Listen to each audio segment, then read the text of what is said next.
The world's largest shopping festival, Singles' Day, has been breaking records. Just after midnight, sales had already exceeded $56 billion. That's far higher than last year's total sales of $38.4 billion. Hundreds of millions in China stayed up to snatch the best deals. At its peak, 583,000 orders were being placed every second. Started in 2009 by Alibaba, Singles' Day has become the world's biggest sales event. It usually begins at the stroke of midnight on November the 11th. But this year, sales started at the beginning of the month to ramp up exposure.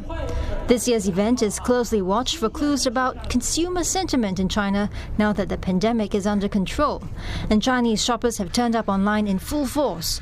Polls say people felt they had more to spend because of lockdowns, which kept them at home. 虽然说以前可能度假可能出国啊什么的，那就可能那个费用就现在没就是省下来了，那就那个费用可能在国内啊或者是买东西啊什么的，可能就更感觉可能就那个钱多一点。我们整个猫超在行业来说，今年会有一个大幅度的一个量的提升。针对这一部分的话，我们内部也多次开会，同步整个的预测和整个的一个战略的一个调整，包括人员和设备的增加。Alibaba is not the only one enjoying the e-commerce boom. Its biggest rival, JD.com, has also recorded $30 billion worth of sales so far, while electronics retailer Suning.com, part owned by Alibaba, made more than $750 million in the first 19 minutes of the day. We see that our clients, in terms of brands and retailers, are saying they're investing more this year than last year. Now, part of the reason of that is offline is still 20% down.